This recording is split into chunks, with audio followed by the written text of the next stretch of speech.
Nosso norte é o sul. Não deve haver norte para nós, senão proposição ao nosso sul, disse o artista uruguaiano Joaquim Torres Garcia em relação à América Invertida, um desenho seu de 1943. Esse desenho, que talvez você já tenha visto em um pôster, ou uma camisa, ou um quadro, é um símbolo e uma metáfora geográfica para uma série de discussões sobre geopolítica e história. Deixando de lado a parte do significado de ter o norte, que diz respeito a ter uma orientação de que direção se quer ou deve andar, essa obra abre espaço ainda para discutir se dá mesmo para o meu norte, sul, leste, oeste ser diferente do seu ou vice-versa. Em Narrativas Cartográficas, Teatro e Experiências Urbanas, lançado pela EDUFP em 2023, o ator, diretor de teatro e pesquisador baiano Marcelo Souza Brito discute a aproximação já antiga entre a geografia e arte a partir da relação entre cartografia e narrativa. Marcelo, que é o nosso convidado de hoje, busca entender como a vivência e a narrativa de uma experiência podem estimular a reflexão sobre o mundo no qual vivemos. E é sobre isso que a gente vai conversar hoje. Oi, eu sou Samantha e esse é o Diálogos, um projeto de entrevistas da EDUFBA. Acompanhe a entrevista.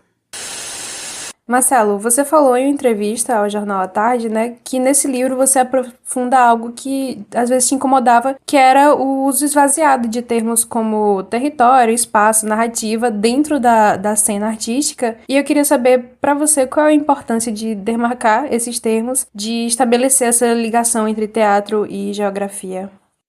Bom, primeiramente, existe essa interface entre teatro e geografia já é bem recorrida há muito tempo. Então, desde a Grécia, que a cidade colabora na produção do conhecimento e também da produção criativa de artistas, não só das artes plásticas, mas da cena também. Então, com esse advento dessa necessidade de estar extrapolando o espaço cênico, que é o espaço teatral no formato italiano, fechado entre quatro paredes, se veio a necessidade de romper com essa linguagem e ocupar outros espaços, inclusive espaços alternativos que não são necessariamente utilizados para uma apresentação teatral.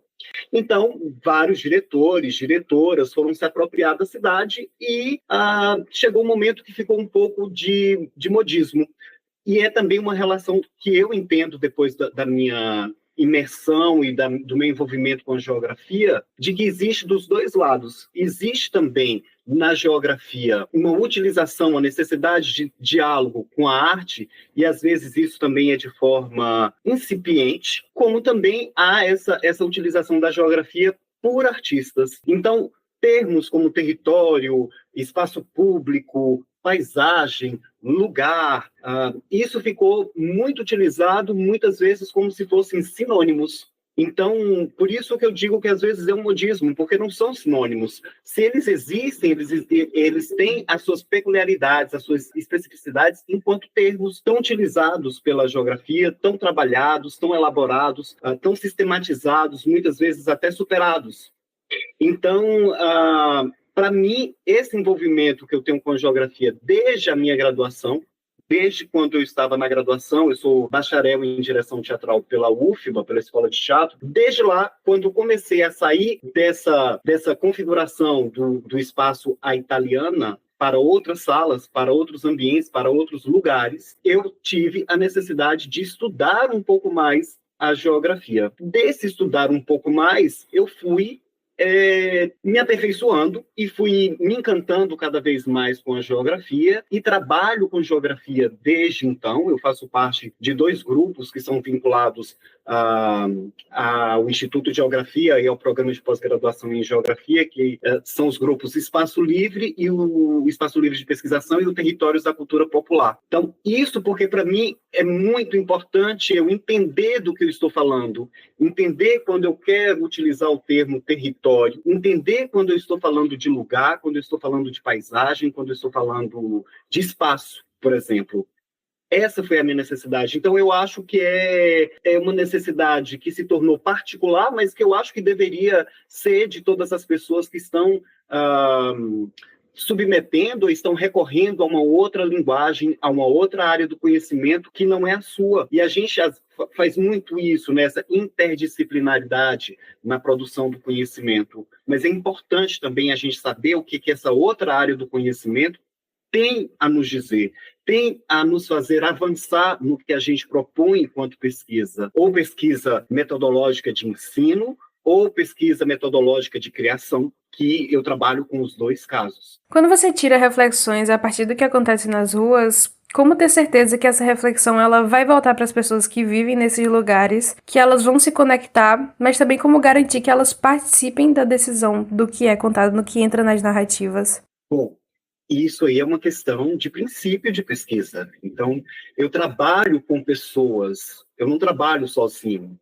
Então, quando eu vou para a rua, eu trabalho com artistas ou pesquisadores, pesquisadoras que trabalham com a rua, com a cidade, com o espaço público, com o espaço urbano, que tem a cidade como elemento principal dos seus processos criativos ou de reflexão. Então, essas pessoas, nós temos um pacto de viver o máximo possível dessa experiência, de dialogar o máximo possível e refletir o máximo possível sobre essa experiência, e, a partir daí, a gente produz juntos o que vai ser esse recorte de pesquisa. Porque quando a gente vive uma experiência, ela é muito mais rica, ela tem muito mais elementos do que o que a gente recorta e que vai estar, por exemplo, num relatório de pesquisa, do que vai estar num livro, do que vai estar no espetáculo. Faz parte da pesquisa trabalhar com recortes. Então, esses recortes, eles precisam ter uma ética dentro desses princípios que a gente estabelece no momento que a gente convida pessoas para trabalharem conosco. Agora, eu também trabalho com quem vive a cidade. O meu trabalho ele é vivo. Eu não vou para a rua impor a minha presença ou impor a minha visão e a minha possibilidade de trabalho. A rua está no meu processo de pesquisa. Então, se no momento que eu estou ali criando com e para a cidade, transeuntes, pessoas que estão no lugar, pessoas que vivem aquele lugar, elas se aproximam, elas dialogam, elas trocam. É claro que eu vou parar para ouvir, é claro que eu vou absorver, e é claro que eu vou trazer aquela participação, ou aquela interferência, ou aquela atuação dentro do meu recorte como um elemento importante para construir o meu pensamento. Eu não sou um tipo de artista ou de pesquisador que afasta a cidade ou a rua de mim. Então, eu não tenho essa proteção, eu não trabalho com essa proteção, com uma faixa ou com segurança que me afaste, né? Que me distancie de quem vive a cidade, porque quem vive a cidade faz parte como elemento principal dentro da minha fonte de pesquisa. Então, quando você pergunta como garantir que isso vai retornar, é no momento que a gente vive. Então, o retorno, ele dá a partir da experiência. Quem vive a experiência, ela vai levar a experiência consigo. Eu não preciso dar um retorno. Esse retorno é a própria pessoa que constrói no momento que ela vai elaborar o que ela viveu, o que ela experienciou e o que ela pode transformar isso no dia a dia dela, na experiência de vida dela. Então, são encontros. Eu trabalho com possibilidade de encontros dentro da vida vivida no espaço urbano. Isso, para mim, já é um retorno, porque se uma artista disponibiliza o seu tempo para discutir com um ambulante, por exemplo, uma artista de sinal, por exemplo, de sinaleira, ou uma dona de casa que foi ali comprar fazer uma compra e na volta me viu atuando ou ocupando espaço público com a minha pesquisa, isso já traz referências para essa pessoa para transformar o cotidiano dela, para pensar o cotidiano dela, para pensar a vida dela. Então, incluir quem vive o espaço urbano dentro da minha reflexão e dentro do meu processo de pesquisa, para mim, é o que mais eu posso colaborar na construção de um pensamento de quem vive a cidade.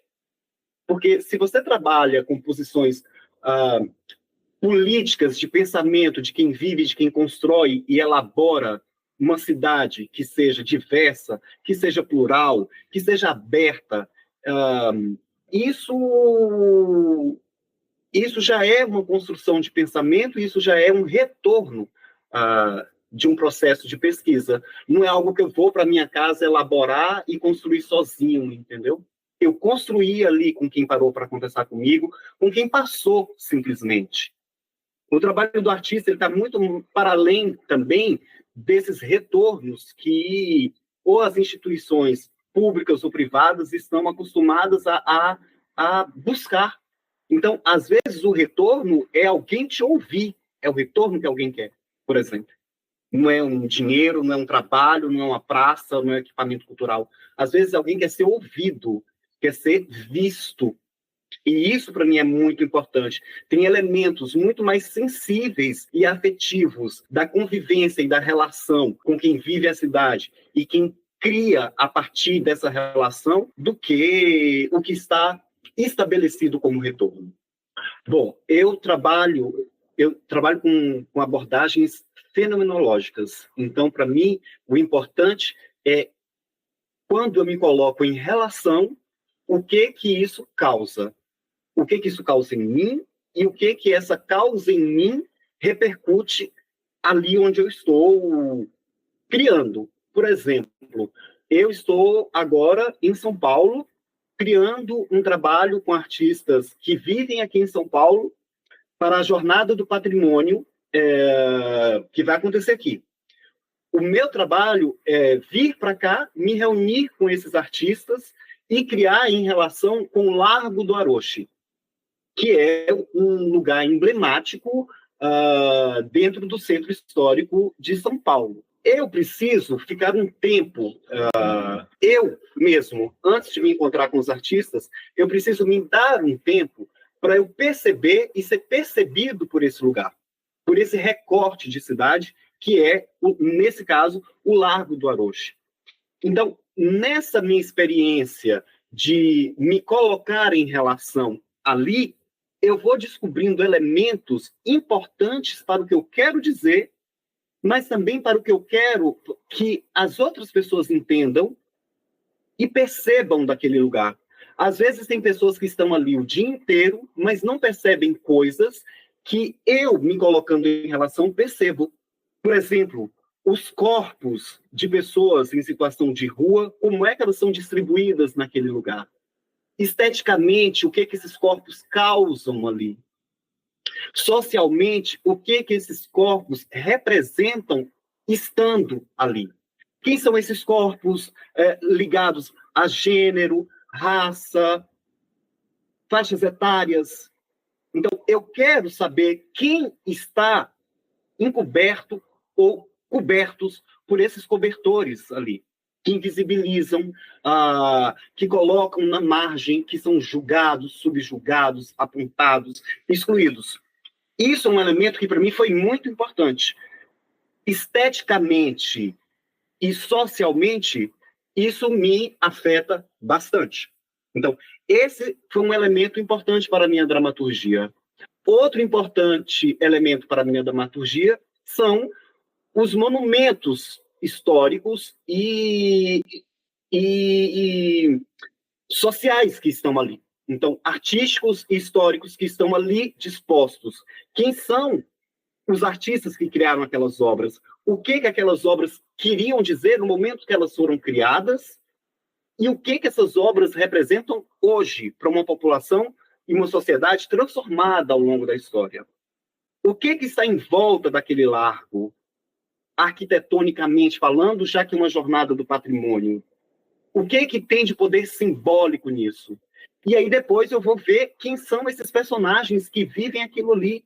O que eles querem dizer apenas com a presença deles, apenas com o transitar que eles fazem. Os horários de pico, os horários de esvaziamento, quem frequenta, por que frequenta.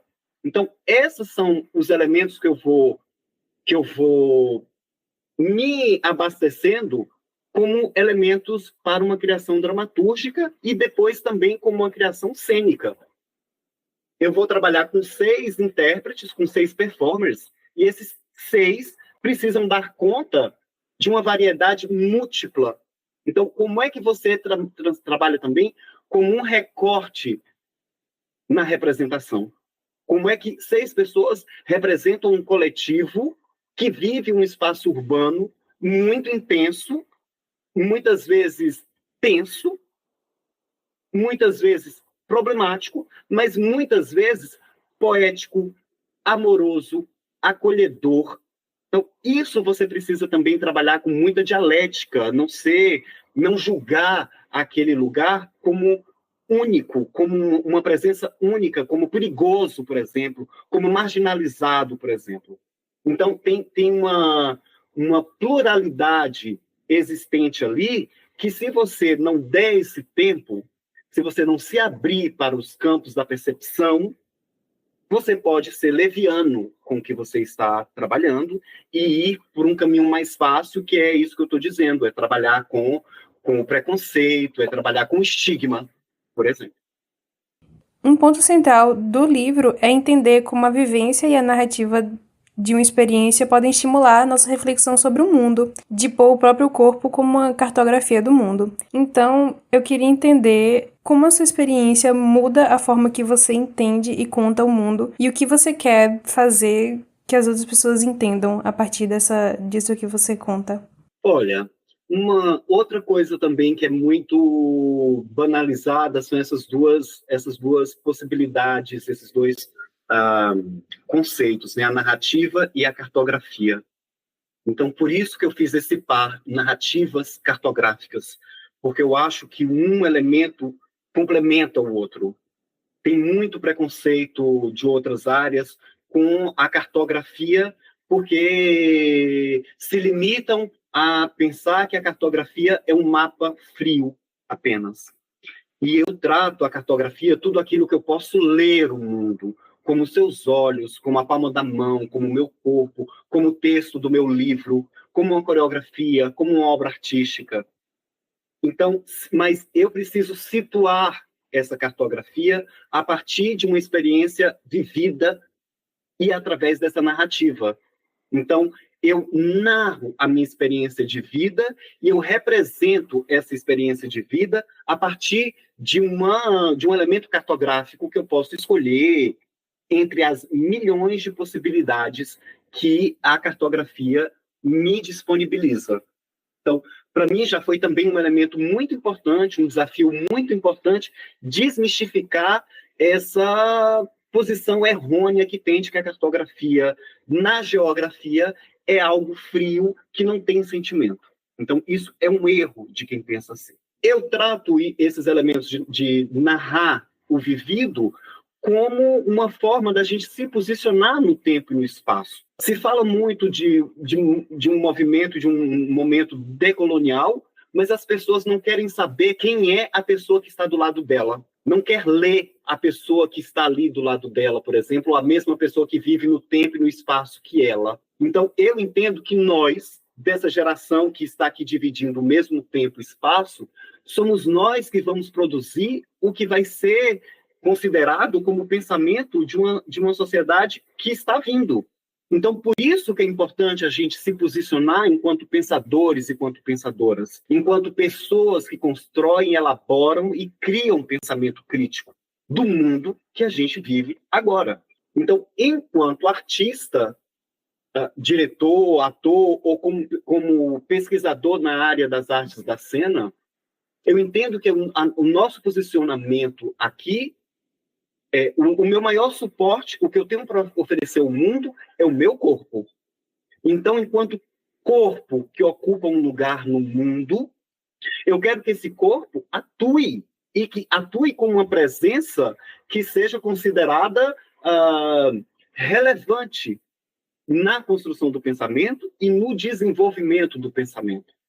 Então, por isso que eu acho que quanto mais a gente conta o que a gente vive, e quanto mais a gente vive o que a gente conta, nós vamos contribuindo para que esse pensamento seja vivo, seja atual, e ele seja atual ao ponto de sobreviver às gerações que estão por vir. Eu acho muito importante quando a Edufba, por exemplo, estimula que pessoas que produzem conhecimento dentro da universidade publique os seus livros e que distribua esse pensamento, que esse pensamento chegue ao maior número de pessoas, porque só assim a gente vai multiplicar esse pensamento. Quando alguém pega um livro de um autor baiano, quando eu estou aqui em São Paulo, utilizando o meu livro como elemento de pesquisa para artistas daqui, eu estou fazendo com que o meu pensamento ele repercuta em outras possibilidades de pensamento. Então, isso para mim é importante. E é o meu corpo que faz isso. Foi o meu corpo que produziu isso aqui através do que eu vivo como experiência de vida. Então, isso para mim, a fenomenologia, a geografia e a arte me trouxeram como possibilidade de me posicionar no mundo, de botar o meu pensamento em movimento, em relação com o mundo que eu vivo. E isso, para mim, é o que mobiliza, é o que me coloca em estado de criação. Então, se eu me coloco nesse estado de criação, eu estou disposto a enfrentar o mundo da forma que ele me chega, mas eu quero transformar esse mundo através da minha presença. Eu quero que a minha passagem por este mundo seja repercutida em outras vidas também, em outras pessoas, em outros seres, em outras possibilidades de construção de pensamento. E acho que isso, toda pessoa que busca a universidade deveria pensar: qual é a minha função aqui?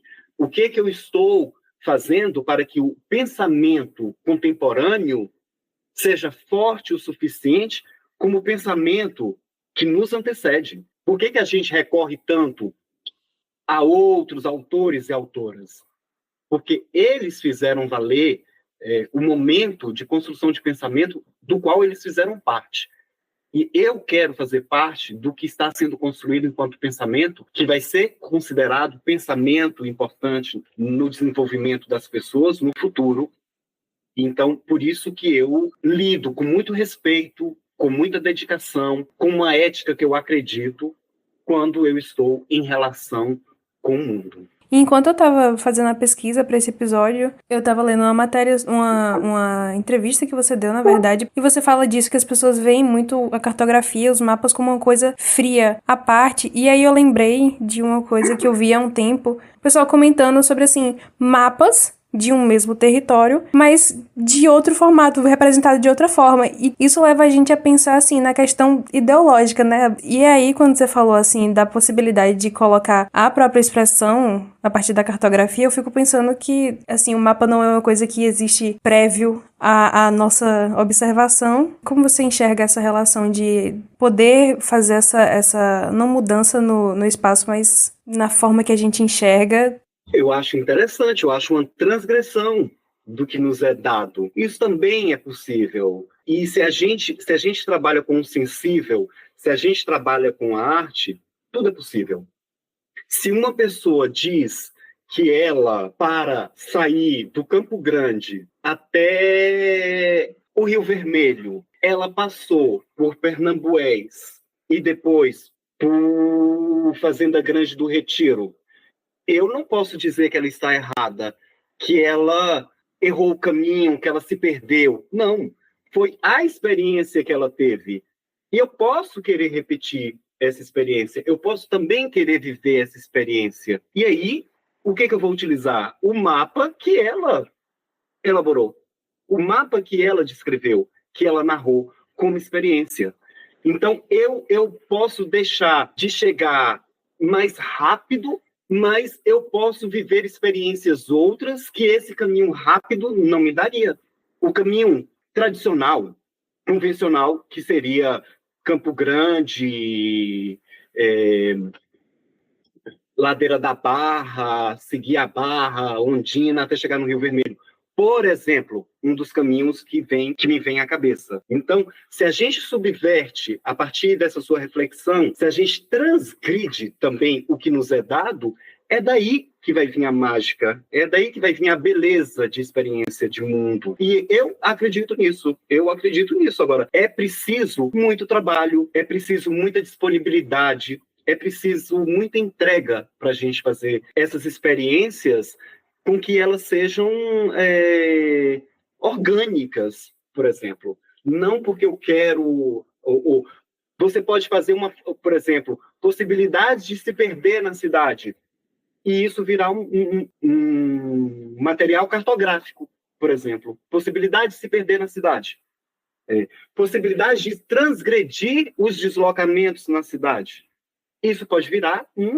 estamos tendo ideias aqui nós dois.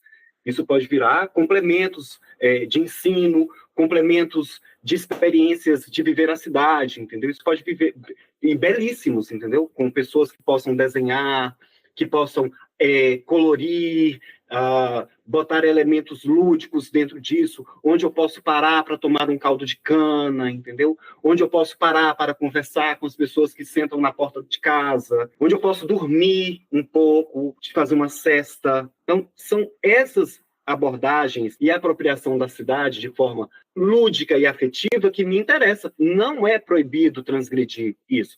Isso é que é o barato, entendeu? Quando as pessoas julgam a cartografia que é feita na geografia como algo frio. Não, a geografia está aberta a essas possibilidades desde que a cartografia existe, desde que o mundo é mundo, desde que as primeiras narrativas de navegação foram feitas, entendeu? Já estão ali desenhos belíssimos, paisagens belíssimas.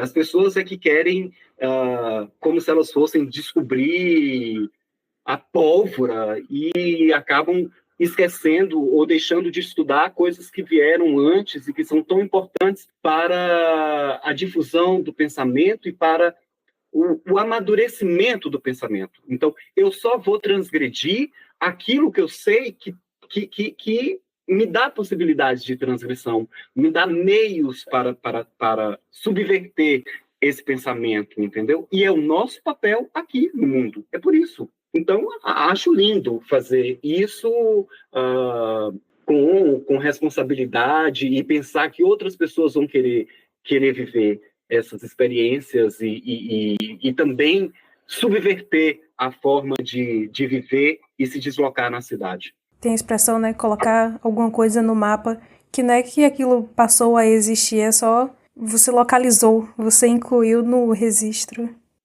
Eu não falei porque eu não me lembro o nome do artista, mas tem um artista que pegou o mapa isso tem camisas e tudo, o mapa da América do Sul, eu acho, e ele botou de cabeça para baixo. Isso é um símbolo fortíssimo, não é proibido, entendeu? Então, no meu livro tem um mapa chamado Mapomisa, que os estudantes, pesquisadores, resolveram fazer o mapa numa camisa.